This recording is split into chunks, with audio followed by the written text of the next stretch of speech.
26 से कंटिन्यू करना है ना?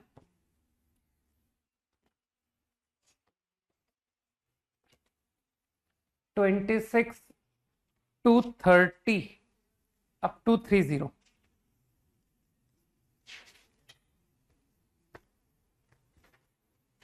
जय हिंद। हाँ बोलो भाई जल्दी। 26 to 30। नो प्लीज 30 बता दो। Late me check. 30 26 तो यार अब तुम कर ही लोगे। Plane containing the line perpendicular to the plane containing the line this and this. ये तो बहुत लल्लू क्वेश्चन है ना? क्योंकि प्लेन का नॉर्मल वेक्टर निकाल ही लोगे। 26 क्वेश्चन प्लेन जो कि ये दो लाइन को कंटेन करेगा उसका नॉर्मल वेक्टर क्रॉस प्रोडक्ट हो गया, और प्लेन को परपेंडिकुलर होने का मतलब है उसके नॉर्मल वेक्टर को परपेंडिकुलर। तो बस ठीक है, तुमको दो वेक्टर मिल गए to which your required plane is perpendicular to normal vector N vector is perpendicular to. एक ये फर्स्ट लाइन का पैरेलल वेक्टर और एक वो दो स्ट्रेट लाइंस के पैरेलल का cross product. 30। Let me check 30 क्या है भाई। 30 के लिए इतना क्यों परेशान हो?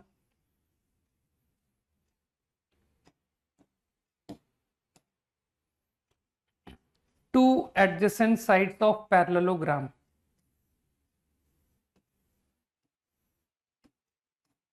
ए बी ए डी ये दोनों वेक्टर गिवन है। एडी को रोटेट किया angle alpha, it become AD dash makes right angle with A B. तो इसे तुमने रोटेट किया 90 एंगल, ये अल्फा है। यही है ना क्वेश्चन? डी डैश इसे तुम डी डैश। Idea clear?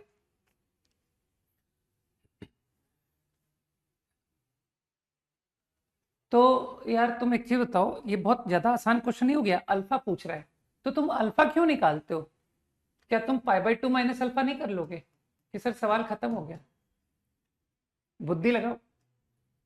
ए बी और A D dot product cos π/2 minus alpha.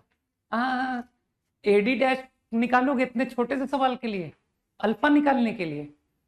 बाकी ठीक है शिवम, जो तुम कह रहे हो कि मैं ए डी डैश निकाल दूंगा, उसके लिए तुम वेक्टर ट्रिपल प्रोडक्ट पे चले जाओगे। A B A D then again A B की कोई आवश्यकता नहीं है। कुछ लोग ए बी और ए डी के डॉट प्रोडक्ट से प्रॉब्लम खत्म कर देंगे।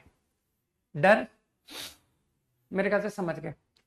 नहीं, अब 30 तक हो गए, अब 31 से कंटिन्यू करो, है ना? क्योंकि मुझे लगता है कि बहुत इजी क्वेश्चन है अप टू 30। 29 क्या करेगा यार? Distance of point from plane is 5, इससे अल्फा निकल आया। फिर foot of perpendicular from P to the plane, अरे तो कोई भी निकाल लेता है। मैंने बता रखा है कि कैसे किसी पॉइंट का फुट ऑफ परपेंडिकुलर कैसे निकालते हैं, सबको पता है कि सर आप तो लाइन की इक्वेशन लिख दोगे जिसका पैरेलल वेक्टर एन वेक्टर के अलॉन्ग है एंड पासिंग थ्रू पी, फिर आप लैम्डा पॉइंट मान लोगे, उसको प्लेन में पुट करके निकाल दोगे। 31 का ए, हाँ this is a good problem. नहीं लेकिन ए नहीं बताऊंगा, 31 का ए नहीं बताऊंगा। और कोई पूछो। नहीं 31 का ए इज गुड प्रॉब्लम, ठीक है। मुझे लगा ज्यादा आसान है, नहीं ठीक है क्वेश्चन।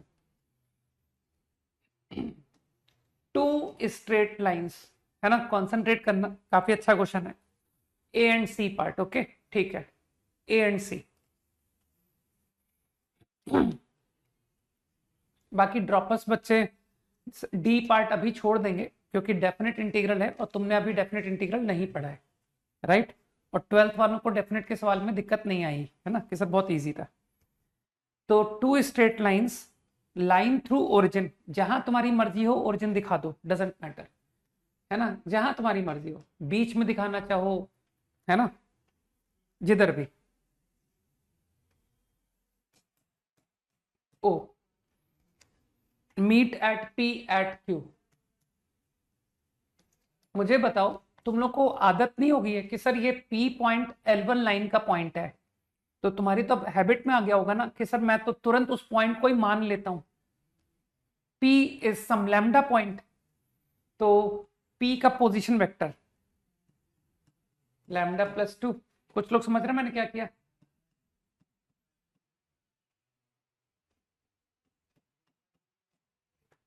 सही। आई थिंक सेम वे कुछ लोग समझ गए कि Q L2 का पॉइंट, तो सम म्यू बराबर म्यू गिविंग Q।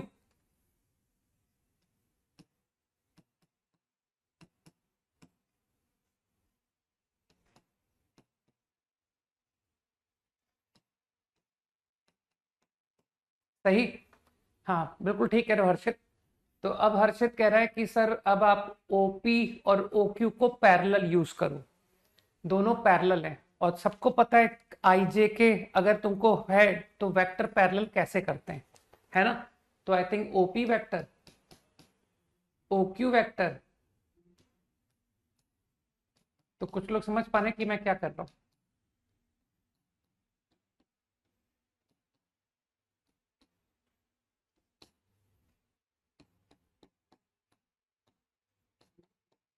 अब तुमको लगता नहीं कि सर इस इक्वेशन को सॉल्व करके लैम्डा और म्यू निकालना है? अब तो 9th क्लास के बच्चे से कैलकुलेशन करवा लो, वो करके दे देगा कि भैया इसको कैसे करना है। ठीक है, तो चलो भैया को कैलकुलेशन में मदद कराते हैं, है ना? 2 से ऊपर नीचे मल्टीप्लाई किया और जोड़ दिया, तो यही रेशियो बन जाएगा 2 से मल्टीप्लाई। मन में कैलकुलेशन करो और फिर दोनों को ऐड कर दिया, तो -6 8/3 -6 -4 लैम्डा +2, दोनों को ऐड किया था ना, 4 लैम्डा -3 लैम्डा। इन दोनों को डायरेक्ट जोड़ दो, रेशियो एंड प्रोपोर्शन लगा रहा हूं, तो same ratio is coming add -3 + 1 -2 minus lambda. I think मेरी कैलकुलेशन ठीक है ना? इन दोनों को डायरेक्टली जोड़ दिया, तो मेरे ख्याल से अब कई लोग समझ गए कि सर इसको कैलकुलेट कर लीजिए, ये आपका लैम्डा आ गया। इजी। अब वो कैलकुलेशन स्किल्स तुम लोग कैसे भी करो, मैंने तो तुमको एक आइडिया दे दिया कि मैंने कैसे कैलकुलेशन की। मैंने तो वो 9 10th की मैथ्स लगा दी कि रेशियो एंड प्रपोर्शन, है ना? तो मैंने बुद्धि लगा करके एक वेरिएबल को काट दिया। अरे ये देखना यार, साफ बताया तो कि इन दोनों को जोड़ दे, न्यूमरेटर डिनोमिनेटर को। ये देख, म्यू म्यू कट गया, एक टर्म। ठीक है, और इसी तरह से अब इन दो पर मैनिपुलेशन बिठा दी कि सर इसको ऊपर नीचे 2 से मल्टीप्लाई कर दीजिए, नीचे 2 म्यू आ जाएगा, ये भी 2 म्यू, दोनों को जोड़ दीजिए, म्यू कैंसिल, बुद्धि लगाओ। अरे 2 -4 लैम्डा -2 म्यू -6, ये किया था मैंने। ठीक है ना? इसे हम मेरे ख्याल से रेशियो एंड प्रोपोर्शंस चैप्टर में कवर किया जाता है ना। कंपोनेंट और डिविडेंडो का रिजल्ट तो कुछ और होता है, ये मैं बहुत बार बता चुका हूं लोगों को। A/B = C/D बराबर A+C/B+D। मैं तो प्रूफ भी दिया हुआ है, ठीक है ना? मैं किसी बात को बगैर प्रूफ पे थोड़ी करता हूं। Okay, C part.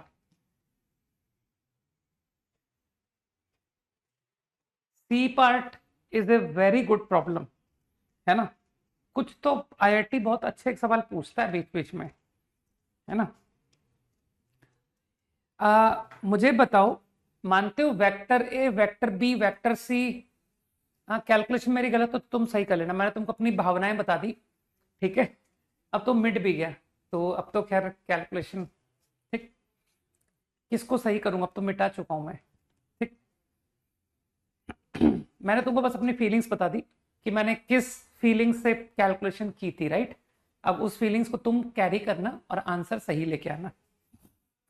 बाकी तुमको तो पता भी है कि सर आप कैलकुलेशन गलत करते हो, ये कोई नई बात नहीं है ना। मानते हो vector A, vector B, vector c are coplanar? जल्दी से हाँ बोलो कि हाँ कोप्लेनर है, फट से बोलो हाँ। वेक्टर ए, vector B, vector c coplanar. नहीं ला रहा वापस ठीक है ना, वापस लाऊंगा तो फिर गलती ढूंढनी पड़ेगी ना यार पता नहीं मैंने क्या किया था, बाकी तुम संभाल लेना। क्या किया था मैंने? -3 lambda is okay, 4 is okay, -6 + 8/3 is also okay. और इधर क्या किया था?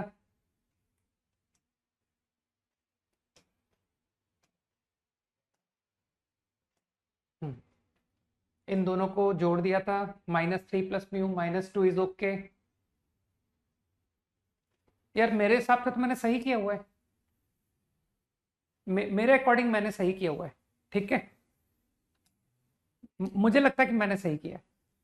चलो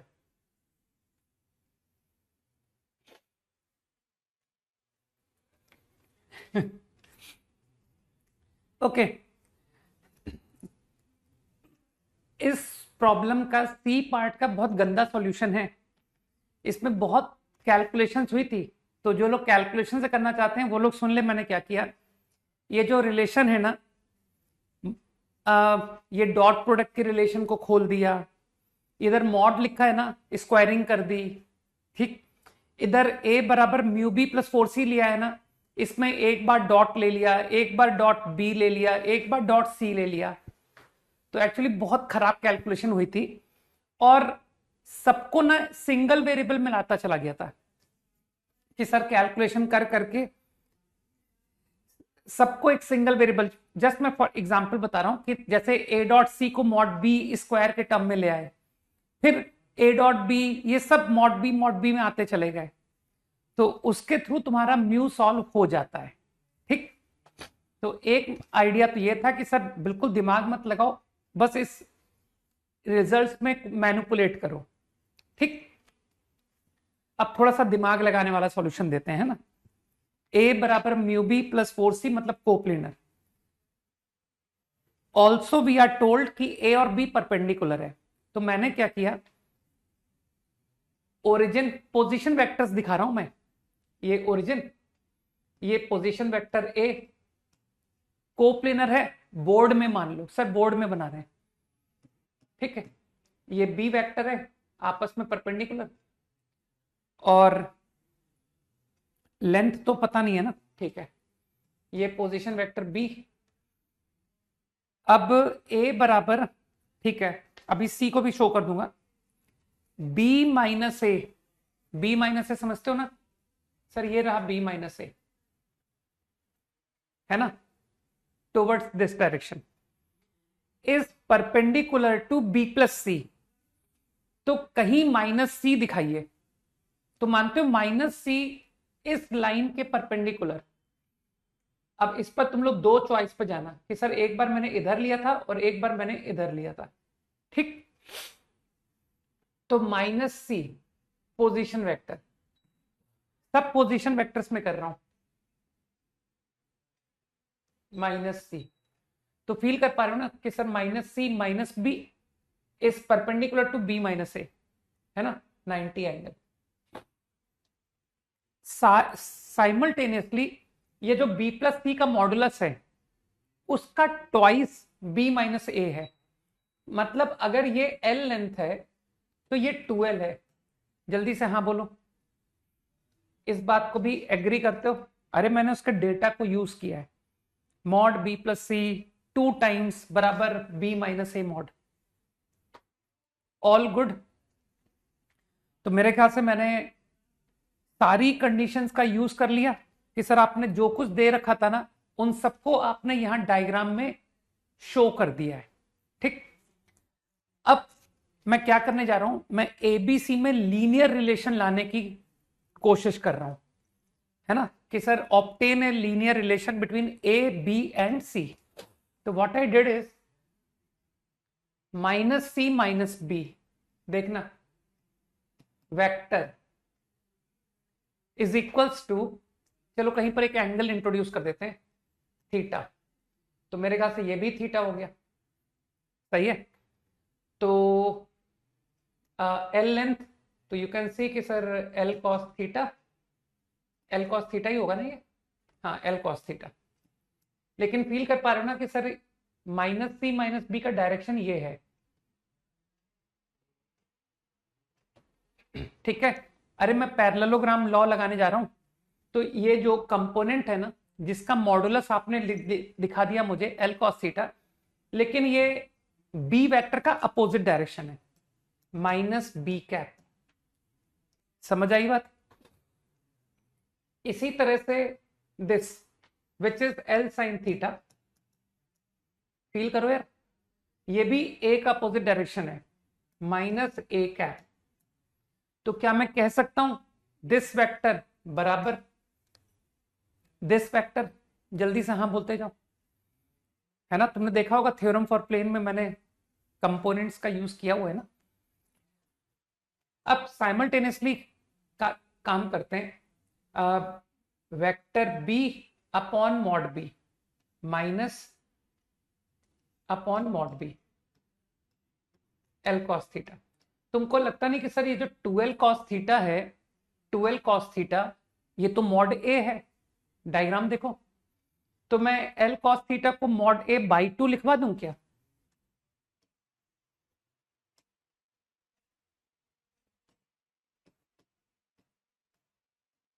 हाँ बोलो भाई, लिख सकता हूं माइनस, इसी तरह से एल साइन थीटा, तो you can see L sine theta from diagram, 2l sine theta is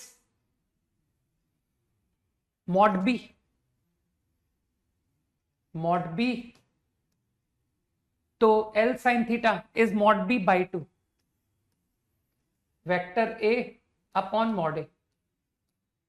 अरे तुम समझो यार मैंने ऐसा क्यों किया, क्योंकि तुम्हारा रिजल्ट वेक्टर ए वेक्टर बी वेक्टर सी में रिलेशन है, तो मैंने सबको ए बी सी बना दिया कि चलो सबको ए बी सी बना दो। सही। अब तुम्हारा आंसर क्या लाना है,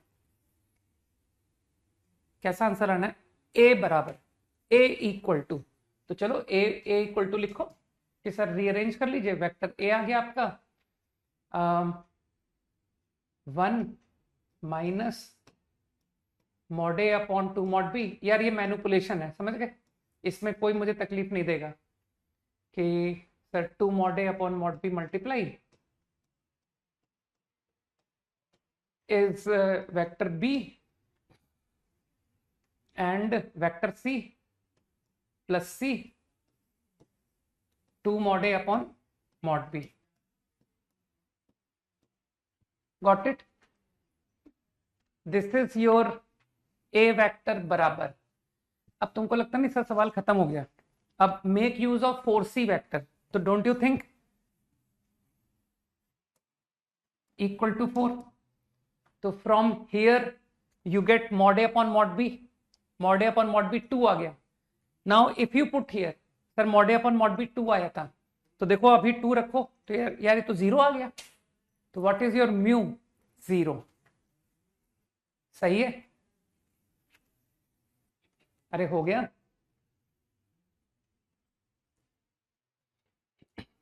बाकी जिन लोगों ने इसको ब्लाइंडली मॉड का स्क्वायर कर दिया, डॉट ले लिया, है ना, इस तरीके से किया था, तो उनको मैं बहुत इंटरेस्टिंग बात बताता हूं। उनके 2 आंसर आए थे कि सर हमने कैलकुलेशन की ना, तो उससे म्यू के 2 आंसर आए थे, और अनफॉर्चुनेटली दोनों आंसर इस ऑप्शन में थे, मालूम है? 0 आंसर, और मुझे जितना याद है शायद -4, शायद, नहीं 5 शायद 5 आया था, ठीक है ना। तो उसके 2 आंसर आए थे 0 एंड 5, ठीक है। लेकिन वो जो 5 आंसर था ना, वो उसी जो कंडीशंस है ना, जो तुम बहुत सारी कंडीशंस लाते हो ना, उन्हीं में से किसी कंडीशन में पुट करने से मॉड बराबर नेगेटिव आ जाता है कि सर 5 को यूज किया था तो मॉड भी नेगेटिव, ऐसा कुछ सिचुएशन आ गई थी, तो जिस कारण से वो आंसर रिजेक्ट हो जाता है, ठीक है।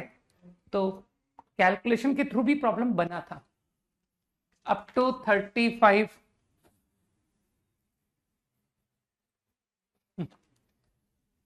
35। हाँ यार, मैंने कहा ना कुछ सवाल आईआईटी अच्छे देता है, ठीक है।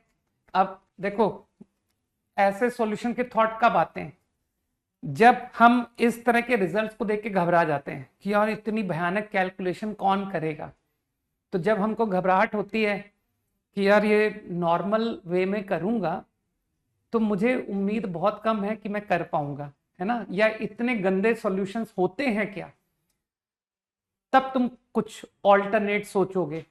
और फिर जब ऑल्टरनेट सोचने जाओगे, क्वेश्चन को बहुत गौर से देखोगे, तो एकदम से थ्योरम फॉर प्लेन क्लिक कर जाएगी कि अरे यार ये तो थ्योरम फॉर प्लेन लिखी है, म्यू बी प्लस 4c। बस वहीं से दिमाग काम करना चालू कर देगा कि अरे सर अब तो हो गया, बस वो थ्योरम फॉर प्लेन ही तो पहचाननी थी। 35 क्या है भाई? 35 point P is the intersection of straight line joining Q and R। निकाल लो, है ना, straight line joining Q and R with the plane. तो कुछ लोग जानते हैं कि सर लाइन और प्लेन का इंटरसेक्शन कैसे निकाला जाता है, कुछ लोग जानते हैं, है ना। कुछ लोगों को पता है कि सर हम तो इंटेलिजेंटली हमेशा वो लैम्डा मान लेते हैं कि सर लाइन का पॉइंट है, लेट लैम्डा बराबर lambda, put to the equation of plane, get this point. तो मेरे ख्याल से ये पॉइंट तो 35 का आ गया। अब ये पॉइंट आ गया जिसको नाम दिया गया है P, ये P है, ये निकल गया। S is the foot of perpendicular from T to QR। यार एक चीज बताओ, भूल गए लाइन के ऊपर तुमको मैंने फुट ऑफ परपेंडिकुलर क्वेश्चन करना नहीं सिखाया कि सर ये कोई Q पॉइंट है, इससे परपेंडिकुलर डालिए। तो क्या तुमको ये R पॉइंट निकालना नहीं आता है? S sorry, not R, this is S, ठीक है। तो सबको पता है कि सर लाइन की इक्वेशन है, और मैंने कुछ रटवाया कुछ भी नहीं है ना, तो लोग जानते हैं कि sir I will obtain S also, ठीक। ये लाइन की इक्वेशन कुछ समझदार लोग जानते हैं कि सर ये लैम्डा पॉइंट मानिए और फिर QS का डॉट प्रोडक्ट पैरेलल से कीजिए 0, तो ये आपको फट से S भी ऑब्टेन हो जाएगा।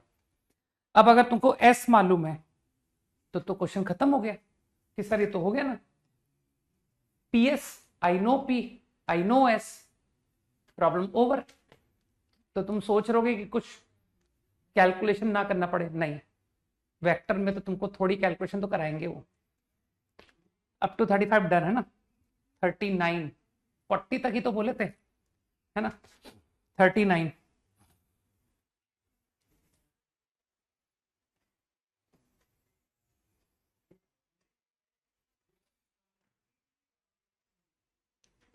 39 बिल्कुल।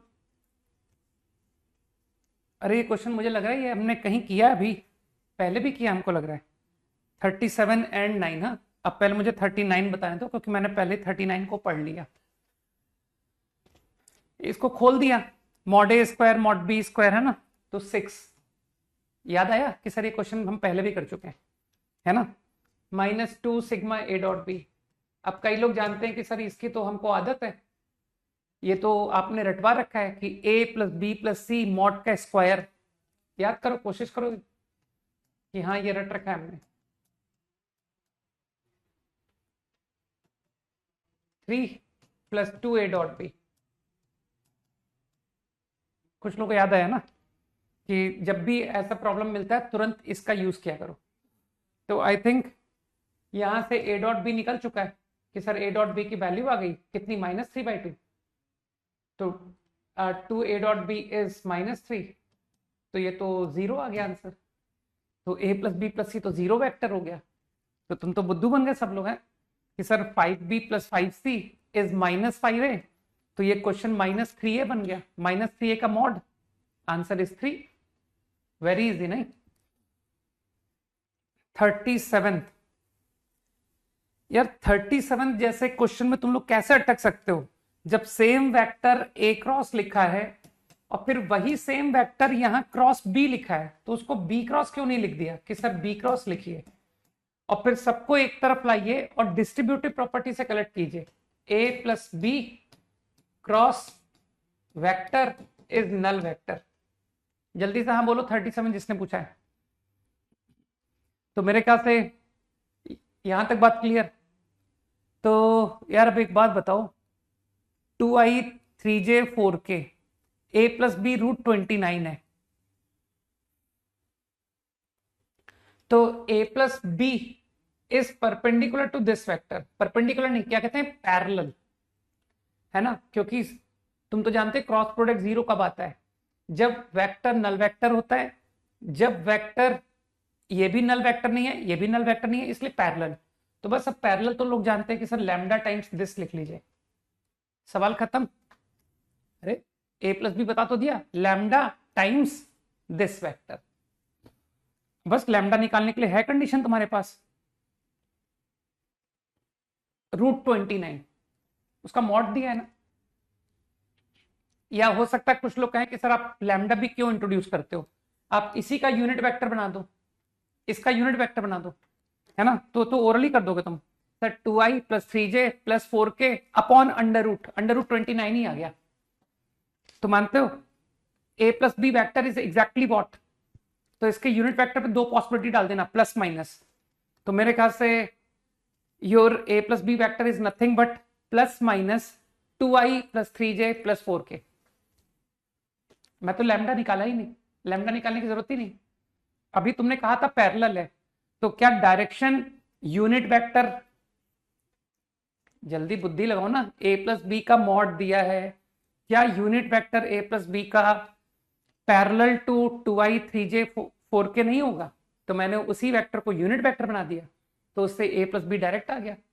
तो मेरा a प्लस बी वैक्टर जो है ना वो plus minus 2i 3j 4k हो गया।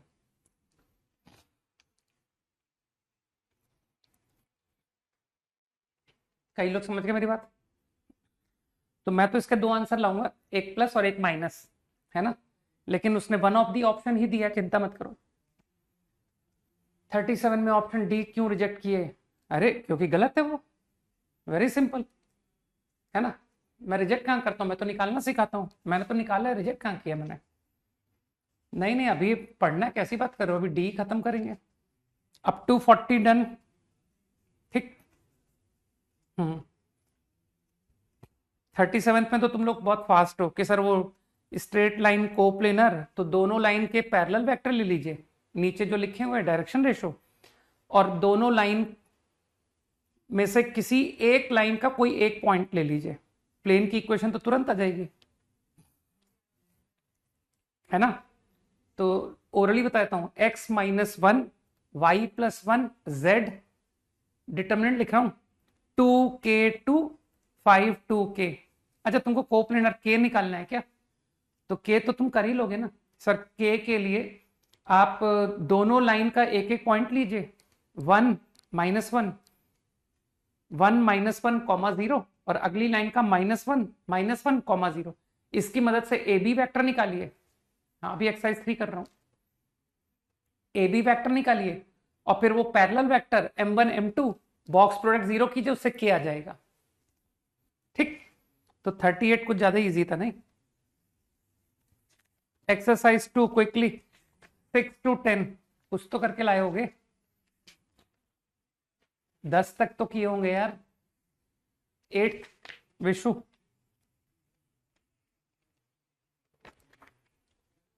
अरे थोड़े तो करके आना चाहिए था। चलो 10 तक पूछो, चलो माफ किया, only up to 10। Okay happy, क्योंकि वेक्टर इंपॉर्टेंट चैप्टर है इसलिए मैं,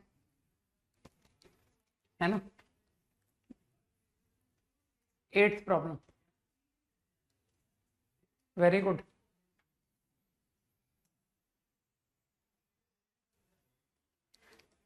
six and 8, question number 6 is what? 3D सबसे इजी चैप्टर है। Equation of line through to intersect the straight line and parallel to plane. ये एक लाइन है L, मैं गिवन लाइन को L बोल रहा हूं, तो लाइन थ्रू 1, 2, 3 जो कि इस लाइन को मीट करेगी किसी पॉइंट पर, इसको मैं नाम देता हूं A। जिस पॉइंट पर मीट करेगी उसको मैंने B बोल दिया, ठीक। अब कहा गया है कि ये पैरेलल टू प्लेन है, ये प्लेन के पैरेलल है, तो कुछ समझदार लोग मुझे कहेंगे सर इस बी पॉइंट को तुरंत मानिए लैम्डा, क्योंकि अब हम लोग बहुत फास्ट हो चुके हैं कि यार लाइन पर पॉइंट जैसे ही मानना होता है फट से हम कहते हैं लैम्डा। और अब कुछ लोग मुझे कहेंगे सर ए बी का डॉट एन वेक्टर के साथ 0 करा दीजिए, इससे आपको लैम्डा मिल जाएगा। हो गया सवाल खत्म। था ना एक्सट्रीमली इजी। क्वेश्चन नंबर 8, अरे बहुत लल्लू क्वेश्चन है। Variable plane at a constant distance, बिल्कुल सिमिलर क्वेश्चन कराया था मैंने।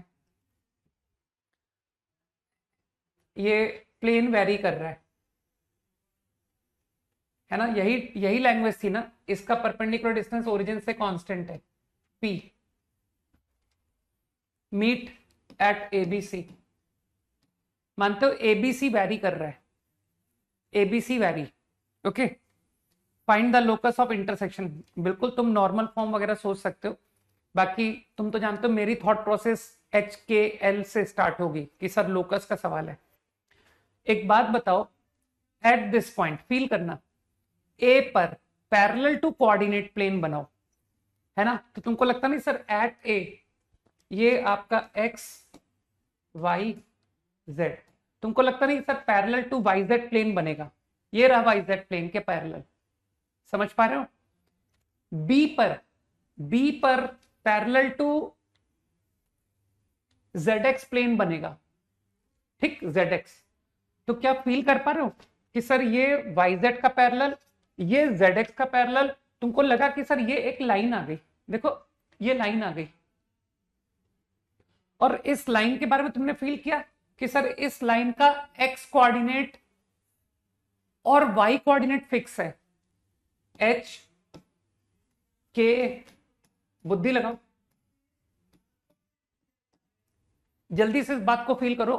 क्या ये जो स्ट्रेट लाइन निकल रही है, ये जो स्ट्रेट लाइन, तुमको लगता नहीं सर इसका एक्स कोऑर्डिनेट एच है, चाहे कोई भी पॉइंट ले लो, इसका वाई कोऑर्डिनेट के है, चाहे कोई भी पॉइंट ले लो, लेकिन इसका जेड कोऑर्डिनेट ऑल रियल आ रहा है। अरे जल्दी से हाँ बोलो। अब इसी तरह से इस पॉइंट पर तुम parallel to x y plane बनाओगे, ये रहा एक्स वाई प्लेन का पैरेलल, मानते हो ये स्ट्रेट लाइन जा रही है, ये स्ट्रेट लाइन, तो इस स्ट्रेट लाइन को इस प्लेन ने कहां कट किया, एट ए पॉइंट, एक पॉइंट पर कट किया, और ये था 0 0 एल। तो क्या तुमको लगता है वो पॉइंट क्या आया, वो पॉइंट आया एच कॉमा के कॉमा एल। तो दैट पॉइंट, भाई 3D है, 3D में तो ऐसी फील आएगी कि सर वो पॉइंट है एच कॉमा के कॉमा एल। तो आप मुझसे कह रहे हो इस पॉइंट का लोकस निकालो, मानते हो तो बहुत ही लल्लू क्वेश्चन हो गया कि अरे इंटरसेप्ट फॉर्म से प्लेन लिखो और डिस्टेंस ऑफ ओरिजिन पी कर दो, प्रॉब्लम खत्म।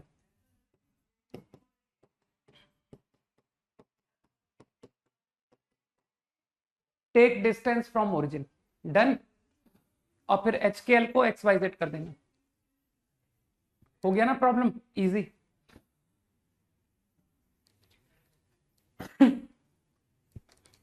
Idea clear, up to 10 over, up to 15, any doubt. अरे 10th क्यों पूछ रहे हो यार, line passing through parallel to straight line, कैसी बात कर रहा है यार, ये स्ट्रेट लाइन का पैरेलल वेक्टर नहीं निकाल पाएगा, n1 n2, n1 cross n2 तो पैरेलल वेक्टर हो गया।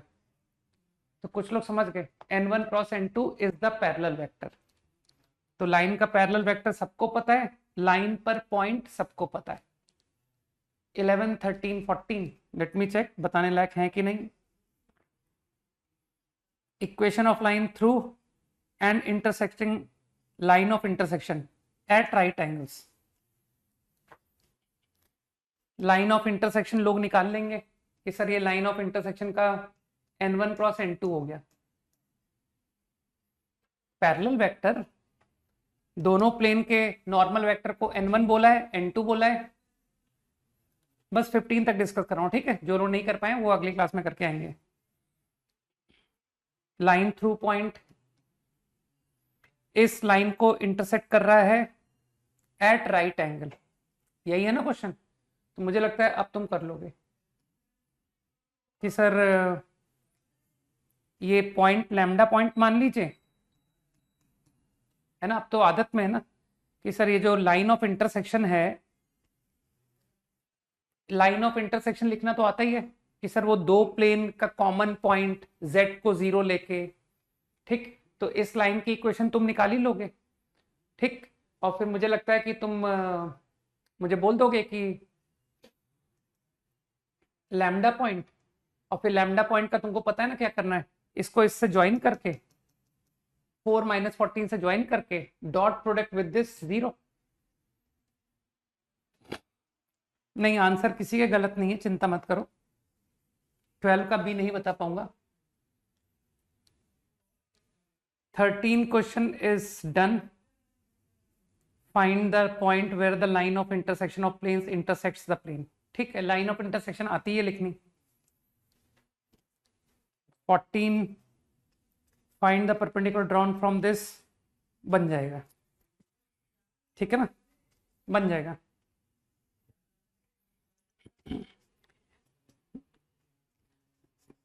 Access of coordinates a b c, मतलब एक पॉइंट 23 - 5 से ये कोई कोऑर्डिनेट है, इससे कह रहा है एक्स एक्सेस के ऊपर परपेंडिकुलर डालो, तो तुम वो एक्स एक्सेस का पॉइंट नहीं निकाल पाओगे। 2, 3, -5, वो 2, 0, 0 आ जाएगा। इसी तरह से वाई एक्सेस पर वो 0, 3, 0 आ जाएगा। इसी तरह से जेड एक्सेस पर वो 0, 0, -5 आ जाएगा। मेरे ख्याल से ए बी सी तीनों के कोऑर्डिनेट ही आ गए, ठीक है ना। और ए बी सी के कोऑर्डिनेट आ गए तो एरिया ऑफ ट्राइंगल तो सबको रट ही गया है sir, a b square b c square c a square √½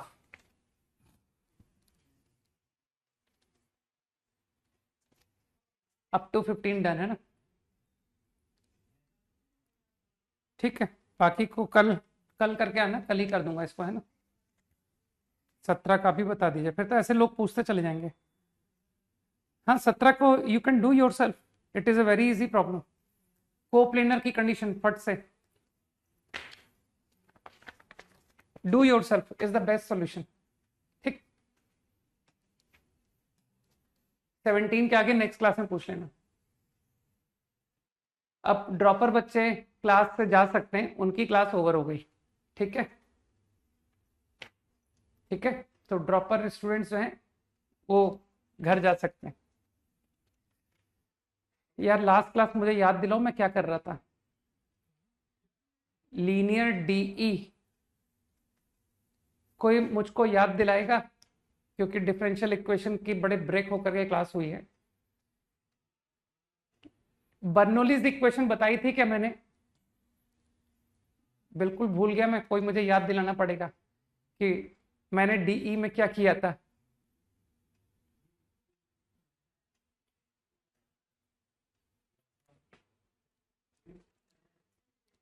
Bernoulli तक हुई थी, ओके। प्रॉब्लम्स नहीं लिए थे ना, कोई प्रॉब्लम घर के लिए तो नहीं दिया था? एक प्रॉब्लम दिया था आई थिंक ना, 2 प्रॉब्लम्स, ओके, ठीक है। देखो दिमाग पर लोड डालो ना तो वो दिमाग निकालने लगता है। अब याद आने लग गया मुझे कि क्या किया था।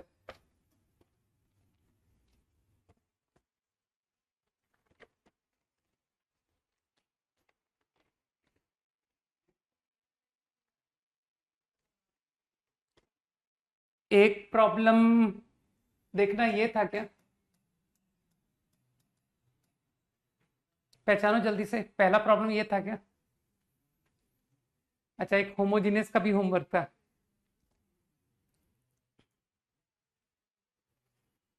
नहीं, होमोजीनियस का तो मैंने तुम्हारे को करने के लिए दिया होगा, मैं खुद डिस्कस नहीं करूंगा ना।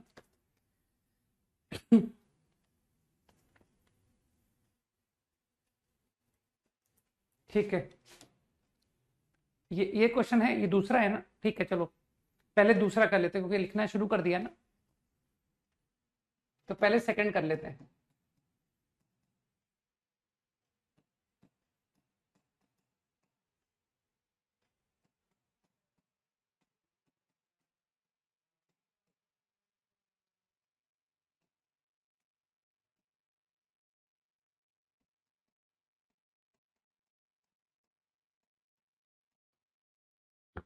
Okay,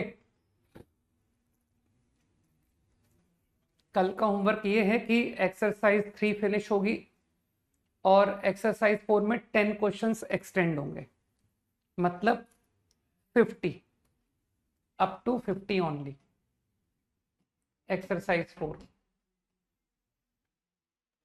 right, and remaining exercise 3.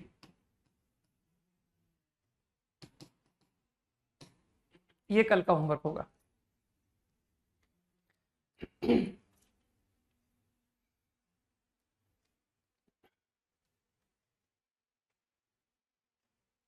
नहीं, अच्छा ठीक है, वेक्टर का कल कोई होमवर्क नहीं रहेगा, मैं ग्रुप में मैसेज डाल दूंगा, है ना, किसी किसी एक पर्टिकुलर डे डिस्कस करेंगे वेक्टर को, राइट। अभी हम एरिया का भी होमवर्क, अब अपनी 12th की क्लास का 12th का होमवर्क कंटिन्यू करेंगे, तो मैं होमवर्क एक प्लानिंग बता दूंगा कि कब मैं क्या डिस्कस करूंगा, वेक्टर का होमवर्क कैसे डिस्कस करूंगा मैं बता दूंगा, ठीक है।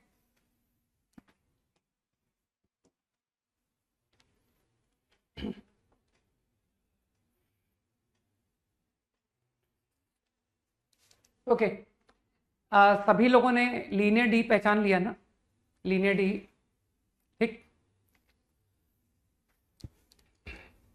तो इसे पहले स्टैंडर्ड फॉर्म में कन्वर्ट कर लें।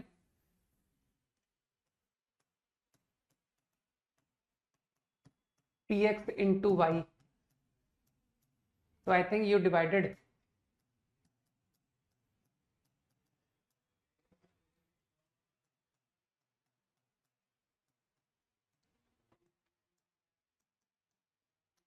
cot x. Point clear? So now you can see it is a standard linear and integrating factor. Orally करो यार, मेरे ख्याल से इसका ऊपर डेरिवेटिव लिखा हुआ है, सही कह रहा हूं ना।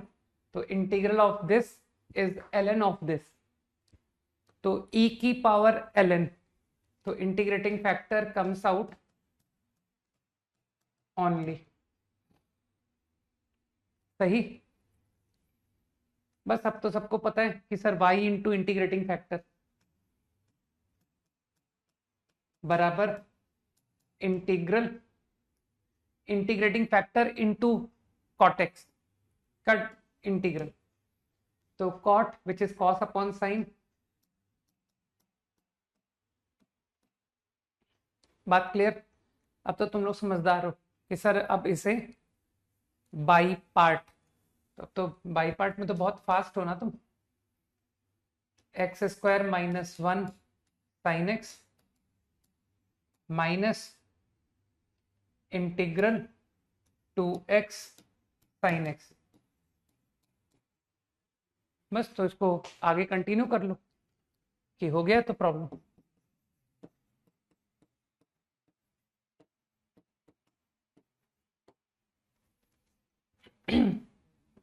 टू एक्स कॉस प्लस हो गया ना, कितने माइनस आए, एक माइनस, बाई पार्ट का माइनस 2, और integral is negative 3 minus integral 2 cos x, तो your final answer x square minus 1 into sine x into Y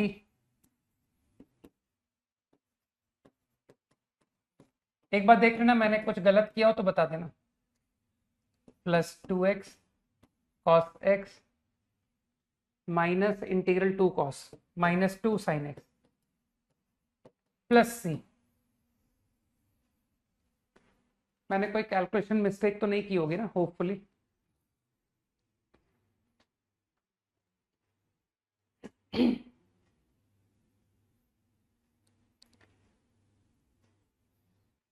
हाँ सही है ना, ठीक है, ओके। इसी क्वेश्चन को संभव है कि तुम्हारे में से कुछ लोग डायरेक्ट कहें कि सर मैंने तो इसको सीधा प्रोडक्ट रूल पहचान लिया। देखिए ध्यान से, इसको ध्यान से देखिए यार, ये तो प्रोडक्ट रूल लिखा हुआ है, y into x square minus 1 sine x का d बाई डी एक्स। तो ऐसा भी पॉसिबल है कि तुम्हारे में से कुछ लोग डायरेक्ट पहचान सकते हैं कि सर ये तो प्रोडक्ट रूल मुझे सीधा दिख गया, this into d by d x plus y into इसका डेरिवेटिव, तो इसका डेरिवेटिव तो फिर प्रोडक्ट से लिखा जाएगा, cos into x square minus one plus 2x into sine. तो ऐसा बिल्कुल पॉसिबल है कि तुम्हारे में कोई लोग डायरेक्ट इस स्टेप पर पहुंच जाए कि सर मैंने तो डायरेक्ट किया था क्वेश्चन को विदाउट ऑब्टेनिंग इंटीग्रेटिंग। बस अब तो तुम जानते हो कि सर सीधा इंटीग्रेट कर लीजिए, इसके बाद तो सेम स्टेप आ गया ना तुम कि sir after this you directly come to this step. Agree? तो मुझे कोई तकलीफ नहीं है अगर तुम डायरेक्ट प्रोडक्ट रूल पहचान लेते हो तो। बाकी इंटीग्रेटिंग फैक्टर की तो तुम जानते हो कि सर हैबिट होना इज द मस्ट। अगर कैलकुलस स्ट्रॉन्ग करनी है तो इंटीग्रेटिंग फैक्टर पर तो एक्सपर्टाइज होना पड़ेगा।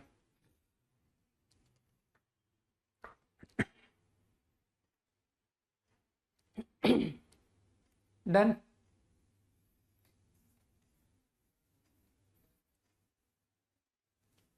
ठीक, now one more problem which I give,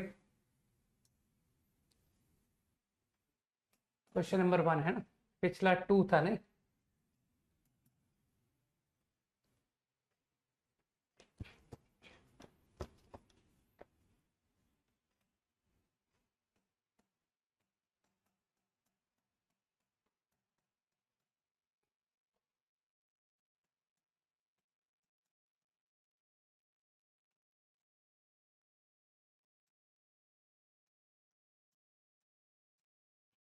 मेरे ख्याल से ये प्रॉब्लम तो इंटीग्रेटिंग फैक्टर से ही तुमने किया ना कि sir I divided x into x square plus one,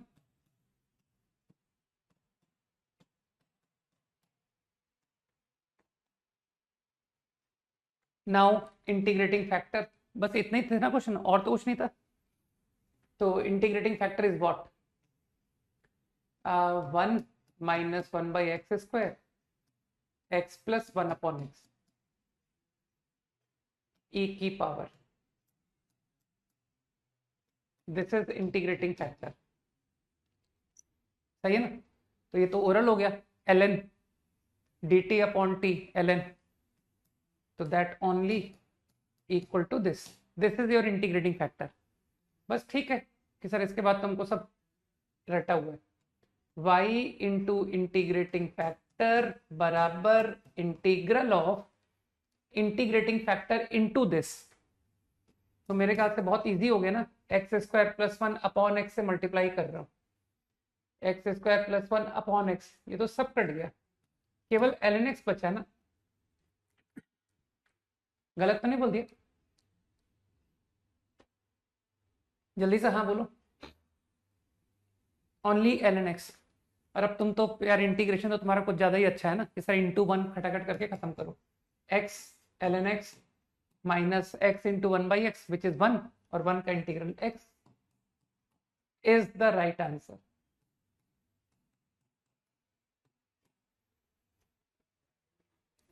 very easy.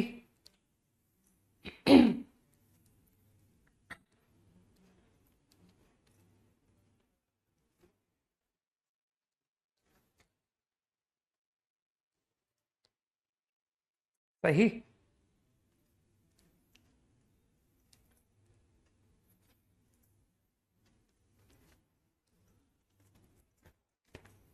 Okay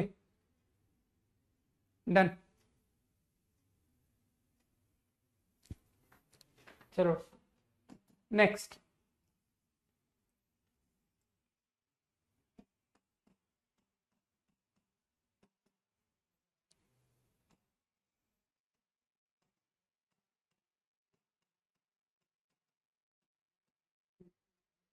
do this.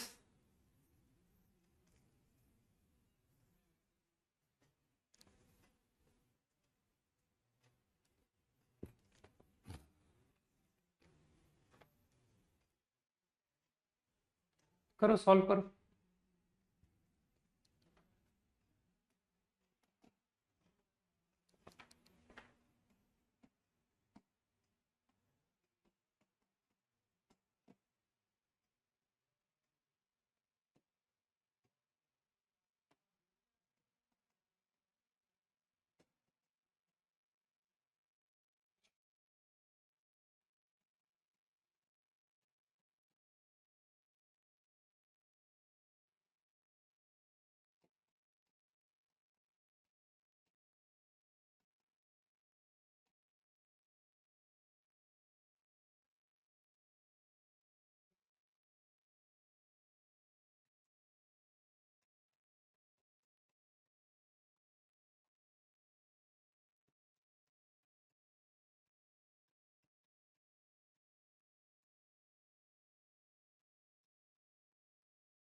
यार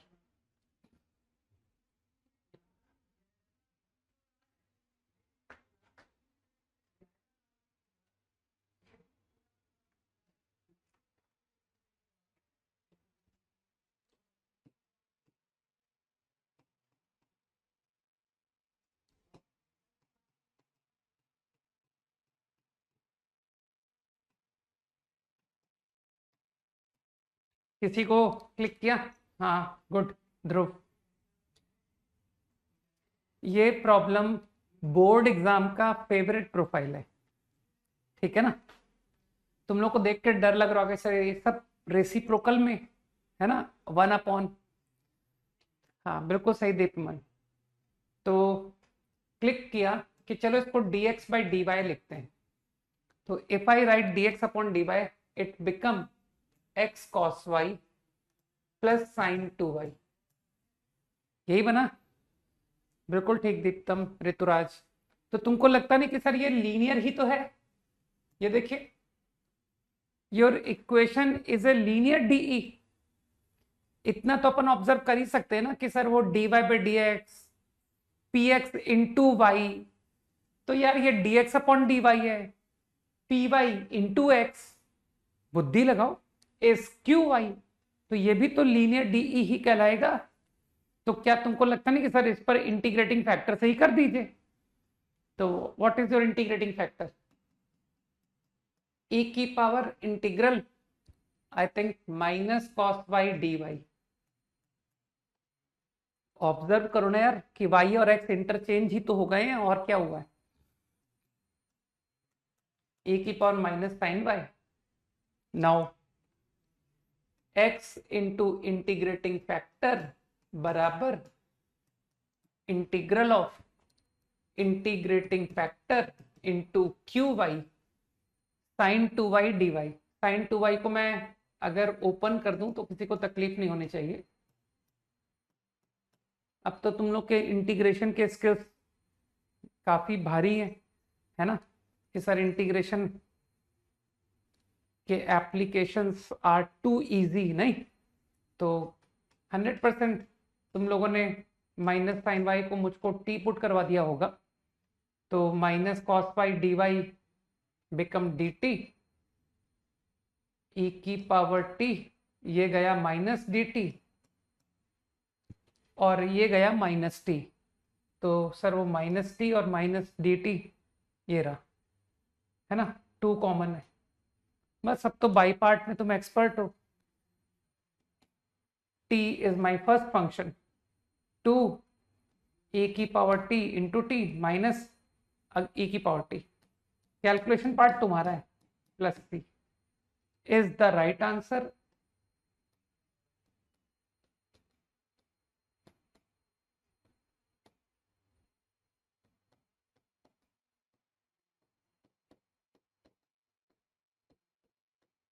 प्लस टी फाइनल आंसर। इस आइडिया को पहचानो, ये तुम्हारे बोर्ड एग्जाम पर इस पर क्वेश्चन आना चाहिए, ठीक है? बहुत बहुत क्वेश्चंस कराते हैं लोग dx बाई डी वाई, यार dy बाई डी एक्स पे तो नहीं हुआ, लेकिन dx बाई डी वाई पे जाके हो गया।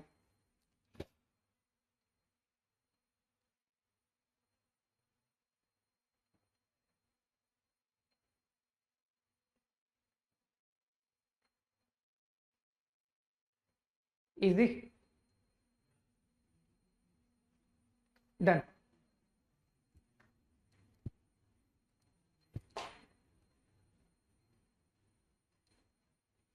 नेक्स्ट।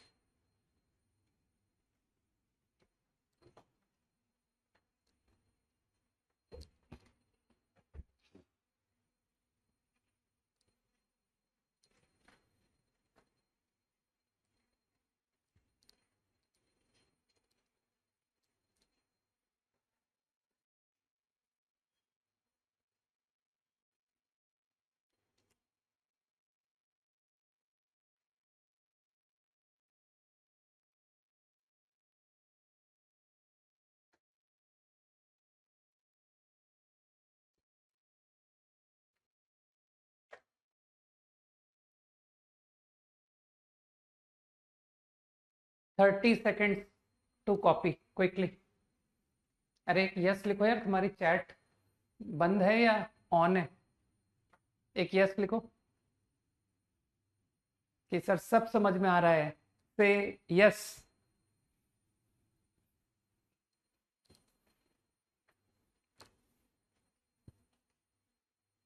ठीक है, चलो चैट ऑन है। ठीक, अगला प्रॉब्लम। हम्म बस बस ठीक है, आगे यस, आगे आगे, अब मत लिखो, नो नीड। मैं कंफर्म कर रहा था कि चैट ऑन है या नहीं।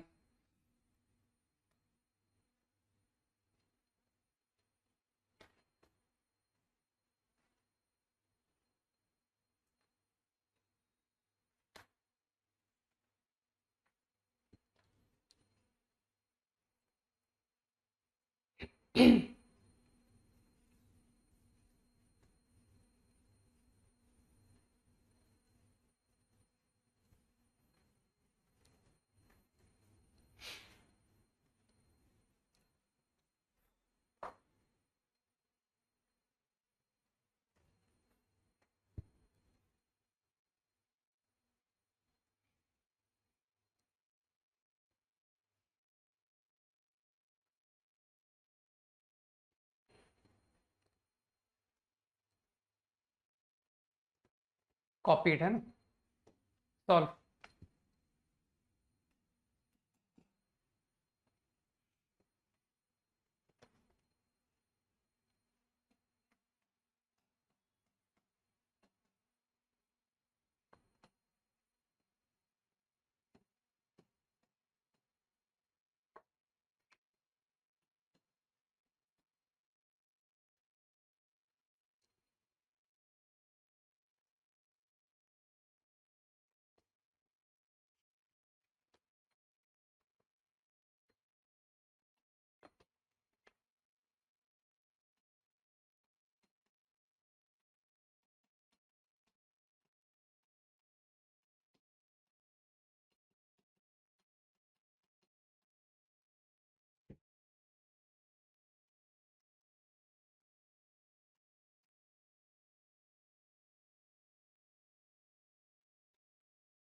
हम्म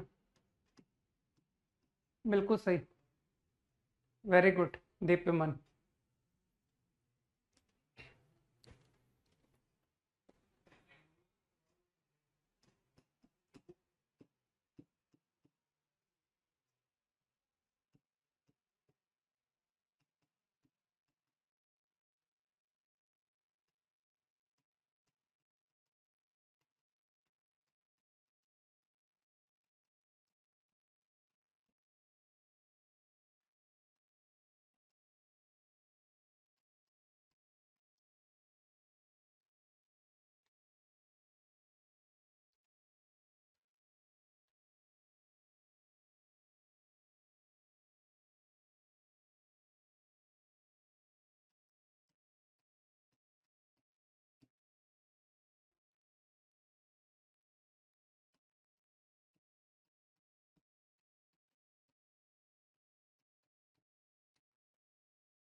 ओके, मेरे ख्याल से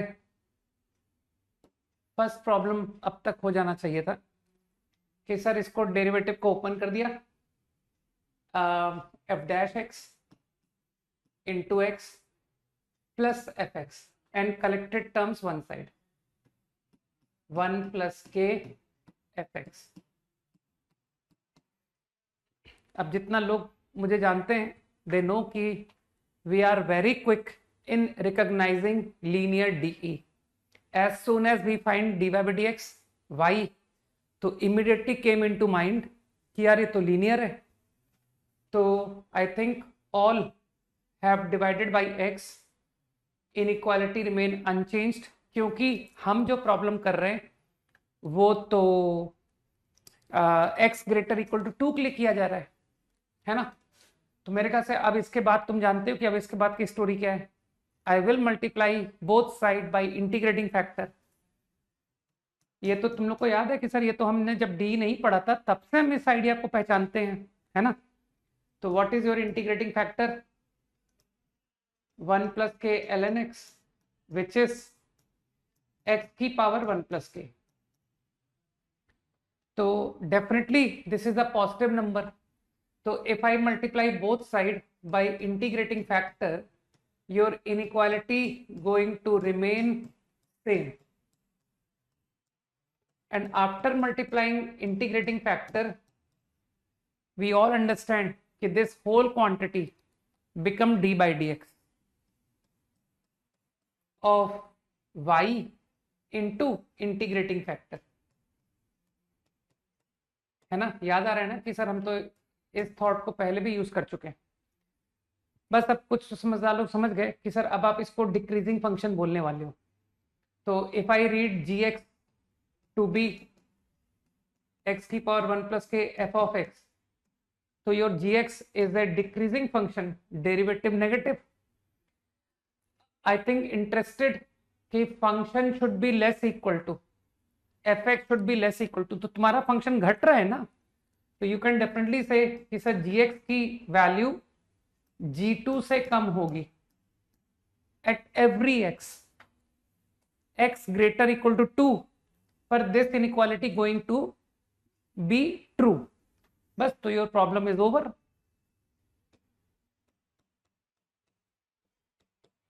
is less equal to,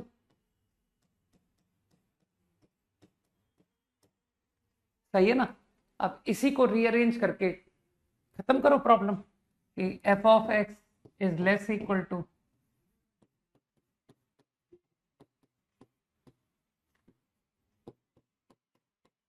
I think ये था तुम्हारा प्रॉब्लम. तो ये प्रोफाइल आईआईटी का फेवरेट प्रोफाइल है ना, कि सर एक तो बोर्ड एग्जाम का फेवरेट है और एक आईआईटी का फेवरेट है. कि linear DE in any form, है ना, कभी इनइक्वालिटी में लगवा लेंगे, कभी रोल्स एलएमवीटी में लगवा लेंगे.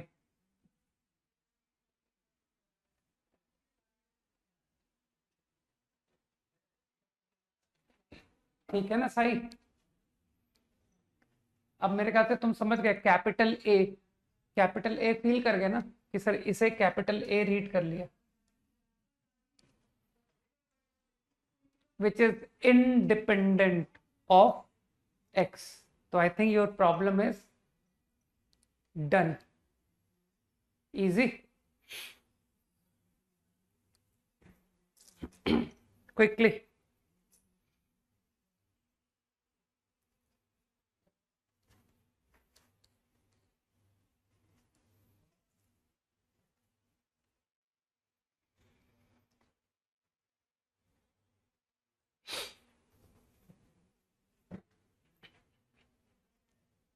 Five seconds more quickly.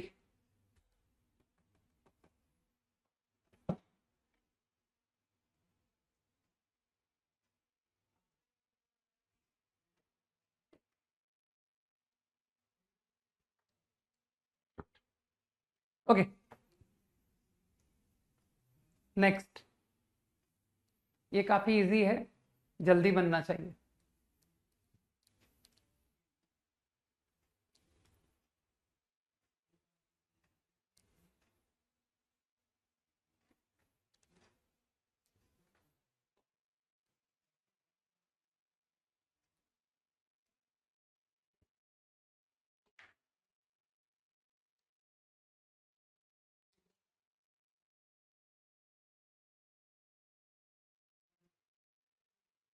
अरे सब तुमको इन्फॉर्म होगा अबाउट टेस्ट, चिंता मत करो, सारी प्लानिंग मैं ही करूँगा, ठीक है ना।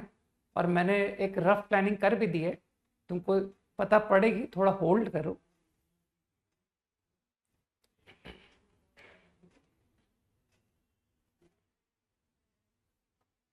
सही है दीप्तम।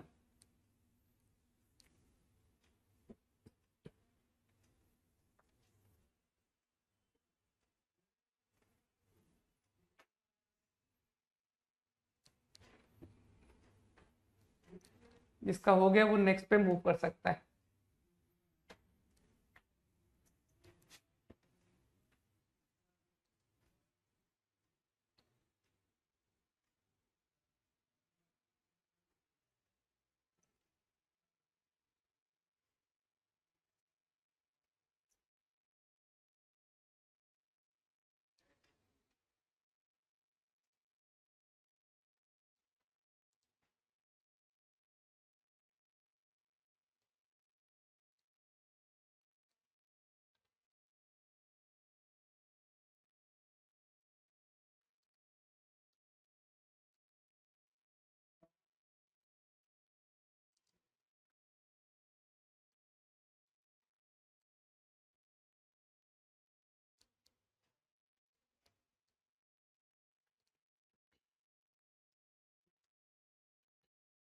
चलो तुम सब लोगों को दीप्तम का सॉल्यूशन बताता हूँ, ठीक है। दीप्तम भी सोच में पड़ जाएगा कि ये सर हमारे मोदी जी हैं क्या, जो हमारे मन की बात जान लेते हैं। हाँ, हम क्या कर रहे हैं इनको कैसे पता पड़ जाता है। बताना मैंने सही बताया कि नहीं, और अगर मैंने गलत भी बताया हो ना तब भी कह देना सर यही किया था जो आप बताया आपने, ठीक है। तो व्हाट दीप्तम हैज डन, उसने डिफरेंशियल में कन्वर्ट कर दिया, right. Y D y x d y d x, and now what he observed कि अरे यार ये तो खत्म हो गया, y d x x d y ये सीधा प्रोडक्ट रूल है, और ये तो डायरेक्टली फंक्शन ऑफ वाई है, which I can directly integrate.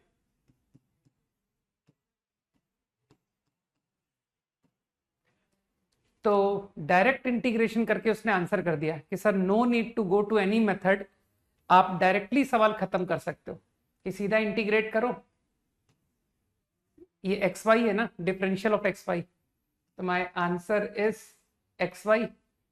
और थोड़ा सा और अच्छा सोच करके उसने डायरेक्टली पहचान लिया कि सर ये y square l n y का प्रोडक्ट रूल लिखा हुआ है, ध्यान से देखिए, y square 2y into l n y plus y square into 1/y, y square into 1/y। पहचानो कि सर ये तो प्रोडक्ट रूल डायरेक्ट पढ़ने मार रहा है, ठीक। बाकी मुझे कोई दिक्कत नहीं है कि सर हमने तो बाई पार्ट से किया है, कि इसको हमने बाई पार्ट से कर लिया, उससे भी इजी है, नो प्रॉब्लम। तो योर आंसर फाइनल, ठीक। तो ऐसे सॉल्यूशंस अगर तुमको आसानी से दिखे ना तभी करना, जबरदस्ती मत करना कि यार मैं डायरेक्ट इसको इंटीग्रेशन पहचान के ही करूंगा, हाँ, ज्यादा रिस्क नहीं लेना है। अगर इजीली दिखे तो ठीक, और ना दिखे तो कोई बात नहीं, ठीक है। हाँ, अब स्ट्रेट आइडिया पे आते हैं जिसमें हमारा एक्सपर्टाइज होना चाहिए कि सर इसको d x by d y लिखिए और सिंपली लीनियर से कीजिए, है ना। वो इनफैक्ट मेरा फेवरेट सॉल्यूशन है, क्योंकि तुम लोग को आइडिया होना चाहिए कि मैं बहुत ज्यादा लीनियर डीई को लाइक करता हूं, है ना। मतलब लीनियर डी शायद वन ऑफ नहीं, मेरा फेवरेट है पूरे कैलकुलस में। तो if you write d x by d y, बिल्कुल ठीक है दीप्त, तो d x by d y plus x upon y is 2 ln y plus 1। एक बार देखना मैंने सही लिखा है कि नहीं। अच्छा, तुम्हारा सॉल्यूशन निकला क्या उज्जवल वो, दीप्तम का सॉल्यूशन नहीं, तुम्हारा था वो सॉल्यूशन। गुड, चलो किसी से तो मैच हुआ। ठीक है, आई थिंक सबको दिखाई दिया ना कि सर dx बाई dy में जाइए, ये लीनियर डीई है। ठीक, वो तो हिंट आ रहा होगा ना कि सर इतना भारी सा रेसिप्रोकल लिखा है, डिनोमिनेटर इतना डिफिकल्ट कोई लिखता है क्या, कि हटाओ चलो रेसिप्रोकल लेके देखते हैं कि क्या पता लाइफ आसान हो जाए। और वाकई में ऐसा ही हुआ कि सर वो रेसिप्रोकल लिखते ही प्रॉब्लम इजी हो गया। बस अब तो तुम समझदार हो। Integrating factor is what, only y, e की power 1/y dy ln y, e की power ln y which is y। तो you know x into integrating factor, here integrating factor into। अब तुम्हारी मर्जी है, तुम इसको प्रोडक्ट रूल पहचानो, तुम इसको बाई पार्ट लगाओ, ऊपर कर रखा है कि सर ये तो वही है। खत्म करो भाई, ठीक है ना, 5 सेकेंड्स क्विकली। बाकी मैंने जस्ट एक तुमको थॉट बताया कि समटाइम्स प्रॉब्लम्स हमको डायरेक्ट डिफरेंशियल भी दिखाई दे देते हैं, और उसमें मेरा मानना है कि आसानी से दिखे ना तो कर लेना, और नहीं डिफिकल्ट हो रहा हो तो मत करो, फिर तुम मेथड्स में प्रॉब्लम सोचो, क्योंकि मोस्टली आईआईटी के सवाल जो हमारे स्टैंडर्ड मेथड्स हैं उनसे बन जाएंगे, लीनियर, होमोजीनियस, बर्नौली, ठीक है ना, इनसे हो जाएंगे।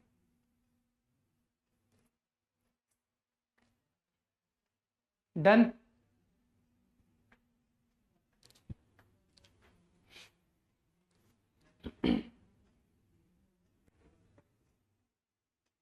नेक्स्ट,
टेन सेकेंड्स मोर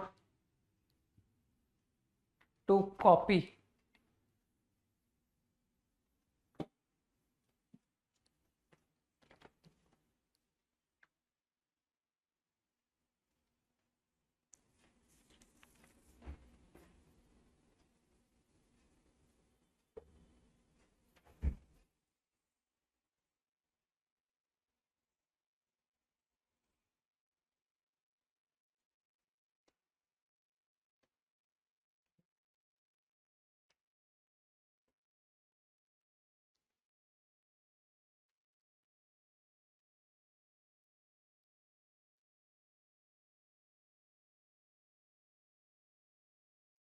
कॉपीड है ना।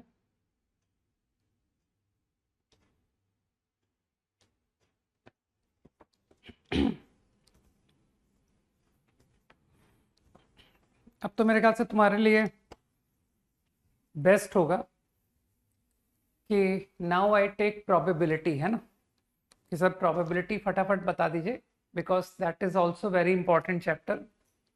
ठीक, तो प्लानिंग का भी, तुमको भी प्रोबेबिलिटी का प्लानिंग बहुत जल्दी पता पड़ेगा कि कैसे अपन कवर करेंगे।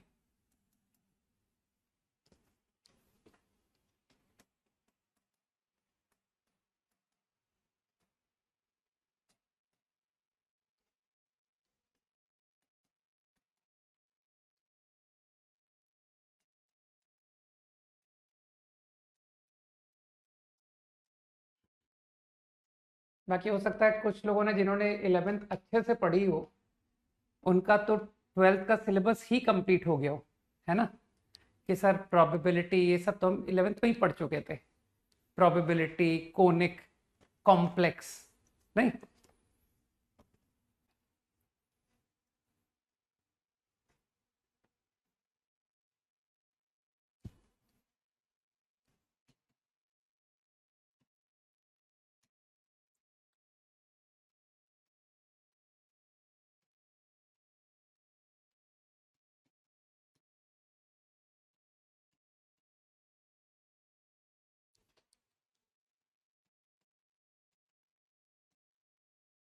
कोई बात नहीं, पढ़ेंगे ना अपन, प्रोबेबिलिटी, कॉम्प्लेक्स, कोनिक तीनों ही हैं, डोंट वरी।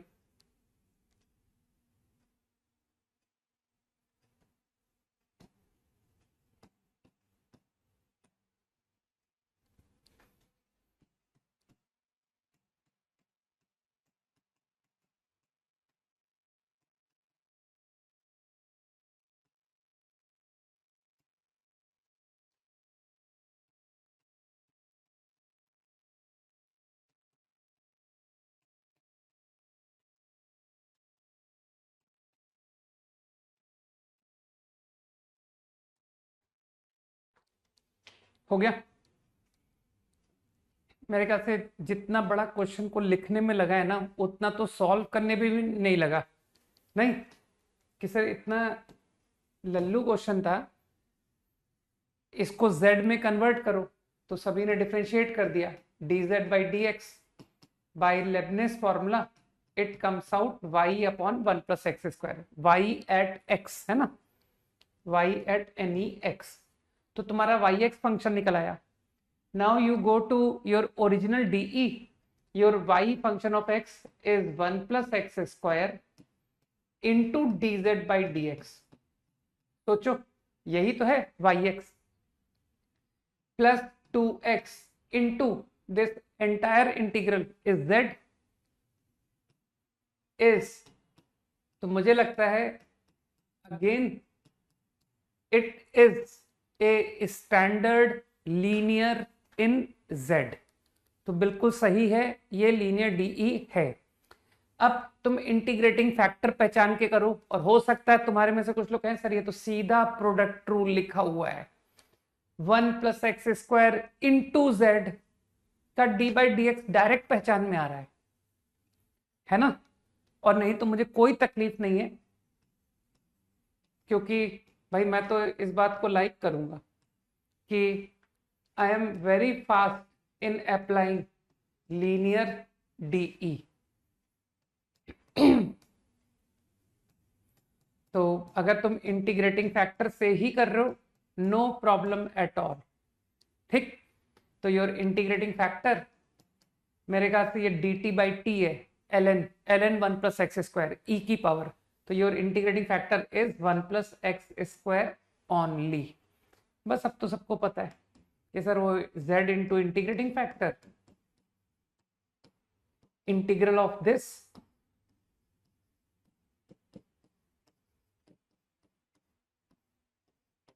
वो 1 प्लस एक्स स्क्वायर कट गया ना यार, and now it comes out x cube x square x plus c is z into 1 plus x square. मुझे लगता है सी निकालने के लिए तुम्हारे पास कंडीशन है, ऑब्जर्व कर सकते हो ना कि sir directly can observe z at 0 is 0, orally observe कर लो, x को 0 पुट कीजिए, है ना, z एट 0 इज 0। अरे उसने क्वेश्चन में फाइंड z का है भाई, z निकालना है तुमको, तो मेरे ख्याल से z एट 0 इज 0 की मदद से c 0 आ गया, बस, तो तुम्हारा एक पार्ट z हो गया, योर zx बराबर, अब इसके आगे मैं मदद नहीं करूंगा, दिस इज योर z।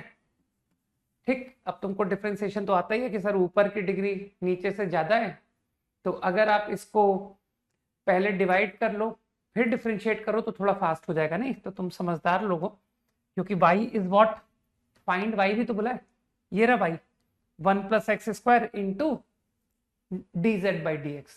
ध्यान से देखो, तो D Z by d x निकालो यहां से, तो मेरे ख्याल से x square plus 1 into x, x cube plus x,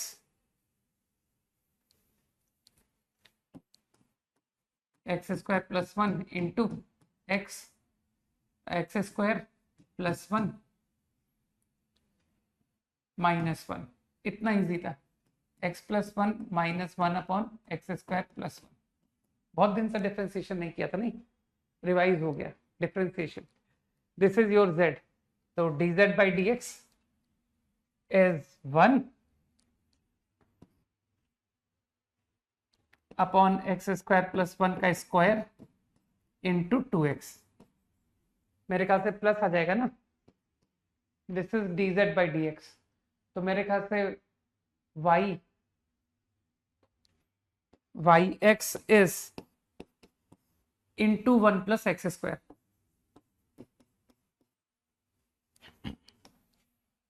कुछ लोग कह रहे हैं कि लंबे समय तक कंसेप्ट्स कैसे याद रखें। कंसेप्ट्स याद नहीं रखे जाते हैं, कंसेप्ट्स प्रॉब्लम, मैथ्स में प्रॉब्लम लगाई जाती है ना, तो प्रॉब्लम्स जो लोग करते रहते हैं उनको कोई भी कंसेप्ट लंबे समय तक आउट ऑफ टच होता ही नहीं है। कोई भी टॉपिक का सवाल लगाओ, ट्रिग्नोमेट्री आई जाती है, कंपाउंड क्वाड्रेटिक इक्वेशन आ ही जाती है, जरा सा ज्योमेट्री का सवाल लगाओ, कोऑर्डिनेट ज्योमेट्री आ ही जाती है। और अब तो तुम लोग, तुम्हारे तो टेस्ट इतने अच्छे हैं, है ना, तुम्हारे टेस्ट इतने बढ़िया बनते हैं, वन ऑफ द बेस्ट, है ना। और अभी आने वाले पेपर्स तो अब मैं बहुत ध्यान से बना रहा हूँ, अब तो मैंने आसान पेपर देने ही छोड़ दिए कि अब थोड़ा रियल टेस्टिंग होने दो, है ना। फॉर एग्जाम्पल अभी तुम्हारा जो नेक्स्ट टेस्ट है उसमें अच्छी खासा वेक्टर, है ना, सारे टॉपिक पूछे मैंने, ऐसा नहीं कि वेक्टर अभी पढ़ा है तो इस पर अच्छे सवाल नहीं आएंगे, नहीं, बहुत अच्छे सवाल आएंगे इस पर भी, ठीक है।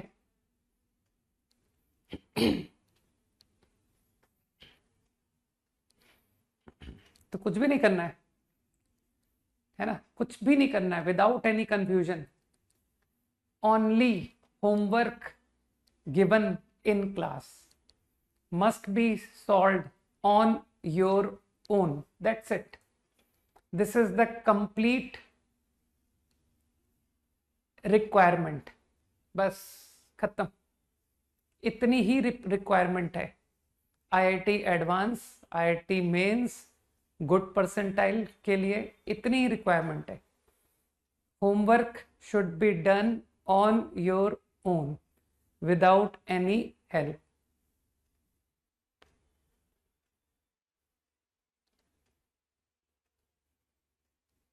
क्वेश्चन करो, क्वेश्चन।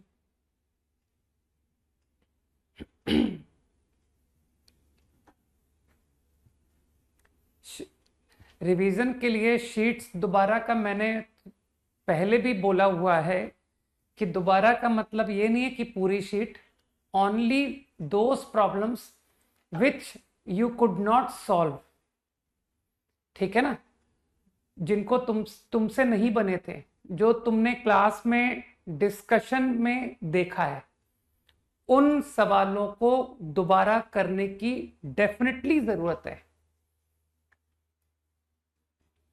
ठीक है ना।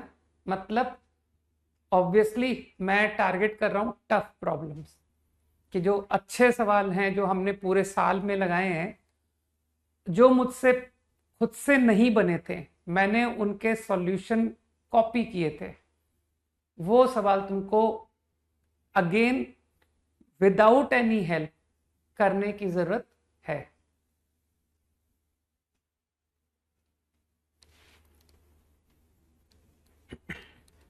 करो, बस इतनी सिंपल सी गणित है, ठीक है ना।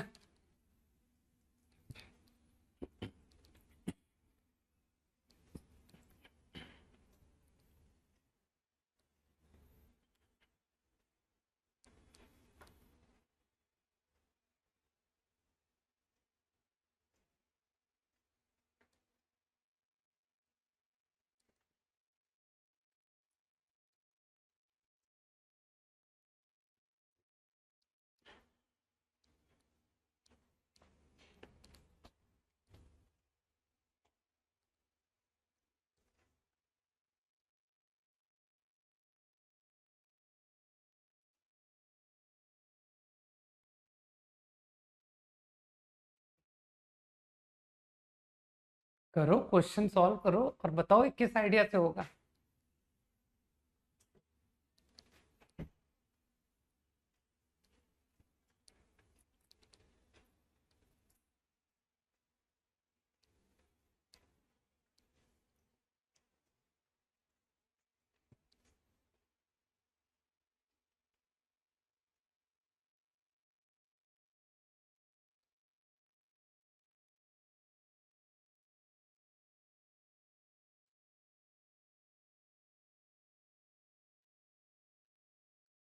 हम्म,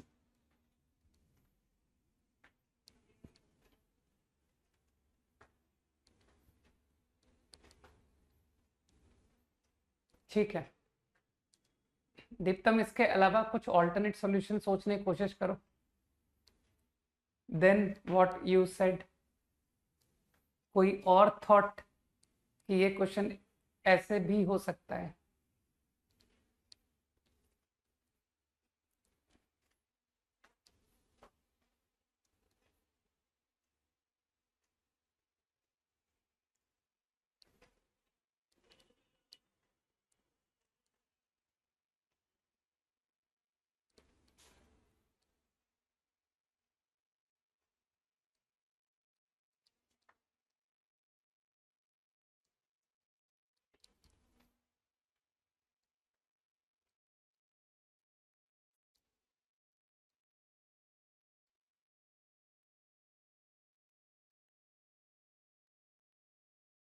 अरे मैं नाम जानना चाहता हूँ, शायद कोई तुम कंसेप्ट का नाम बता पाओ।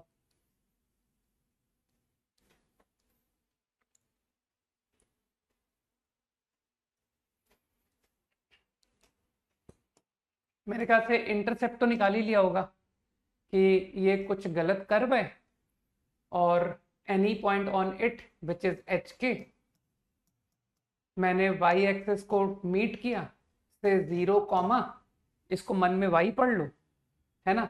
तो आई थिंक वाई माइनस के बराबर 0 minus h is d y by d x at h comma k. तो तुम्हारा y coordinate of this point, है ना, कम्स आउट माइनस, मैं एक्स और वाई में कन्वर्ट कर रहा हूं, x into d y by d x y. अरे मैंने एच के को एक्स वाई लिख दिया, किसी को तकलीफ है कि सर वो जो पॉइंट है ना उसका वाई कोऑर्डिनेट ये बन गया, सही है। अब मुझे कहा गया था कि ये जो भी वाई इंटरसेप्ट है, यही तो वाई इंटरसेप्ट हुआ, इज प्रोपोर्शनल टू, तो कुछ प्रोपोर्शनैलिटी कांस्टेंट बोल दूं मैं, सम लैम्डा, लैम्डा नोन है ध्यान रखना, प्रोपोर्शनैलिटी कांस्टेंट है भाई, इज प्रोपोर्शनल टू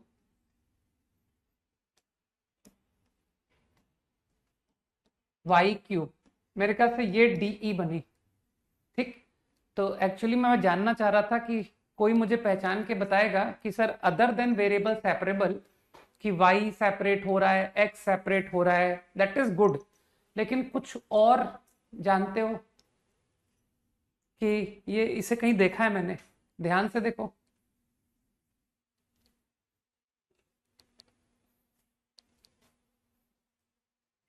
कहीं पढ़ा है इसे, हाँ ठीक है, अब ठीक है, good तनयन Deeptam, good.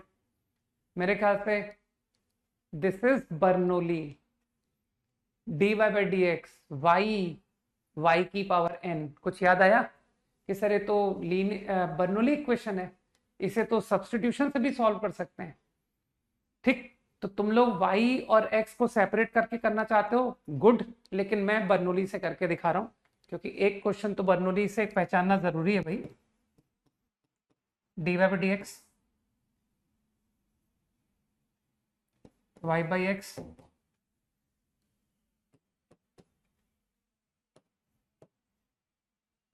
Upon x। I think समझ में आना चाहिए, ठीक है ना, गुड। तो जिन लोगों ने पहचान लिया था, वेरी गुड।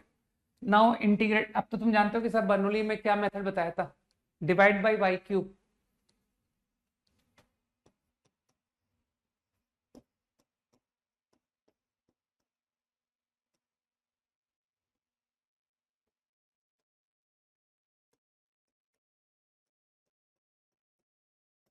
सही है। अब सब्स्टिट्यूशन तुम्हारी हैबिट है ना, अब वो सब्स्टिट्यूशन तुम्हारा है, ऐसा कोई जरूरी है कि सर टी लो, तुमको जो मन करे। हिंट तो आ ही गया कि यार 1/y², ये डेरिवेटिव है ना। तो थोड़ा सा अपने को लेवल रेज करना है, ठीक है। अभी आगे तुमको और अच्छे सवाल मिलेंगे जहां पर ना वो बर्नौली होगी, लेकिन फिर भी ये थॉट काम करेगा कि सर मैंने सब्स्टिट्यूशन पहचाना और उससे सवाल बन गया, ठीक है ना। तुम तो इंटीग्रल पढ़े लोगो, तुमको लगता नहीं कि सर ये चीज बहुत क्लिकिंग है, अरे यार ये तो 1/y² का डेरिवेटिव लिखा हुआ है, नहीं, और ये रहा 1/y²। तो अगर मैंने बर्नौली थ्योरम नहीं भी पढ़ाया होता तब भी हम इस क्वेश्चन को कर सकते थे, ठीक। लेकिन Bernoulli theorem is very popular, इसलिए जानना अच्छी बात है।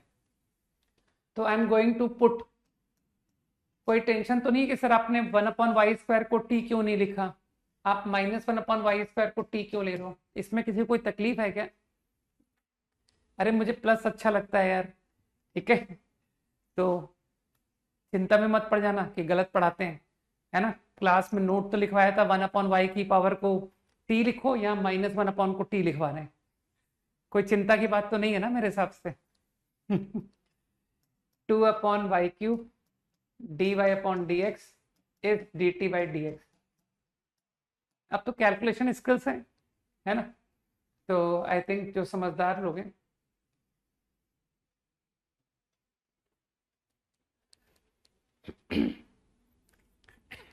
तो I guess your problem become dt/dx। अब तो एकदम स्टैंडर्ड लीनियर है, plus t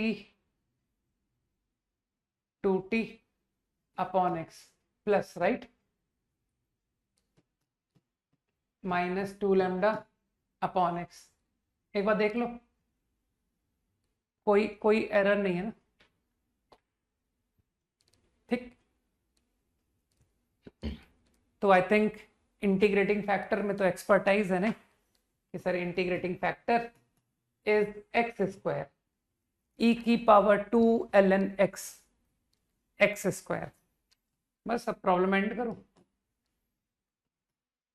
x² into T बराबर, अब मैं सीधा आंसर लिख रहा हूं यार, -2 λx का इंटीग्रल, वो x² है ना, तो -λx² प्लस सी। आंसर को तुम लोग कन्वर्ट कर लेना इनटू x एंड y। तो नेक्स्ट क्लास का होमवर्क थोड़ा सा कैलकुलस से लेते हैं, एरिया से। टेस्ट तो तुम्हारा 8 तारीख को है ना। हाँ, तो अभी तो पूरा एक वीक और पड़ा है, ठीक। क्योंकि मैंने कहा ना, मैंने वेक्टर एंड 3D वगैरह से अच्छे टेस्ट लेने शुरू कर दिए। एरिया का कोई याद दिलाएगा मुझे, बिल्कुल भूल गया मैं। एक्सरसाइज 1 हम कर चुके हैं क्या? एरिया एक्सरसाइज 1 कंप्लीट हो चुकी है क्या? अरे हाँ बोलो। एरिया का एक्सरसाइज 1 मुझे ऐसा याद आ रहा है कि हम 1 डिस्कस कर चुके हैं, ठीक है। तो होमवर्क इज ओनली एक्सरसाइज 2।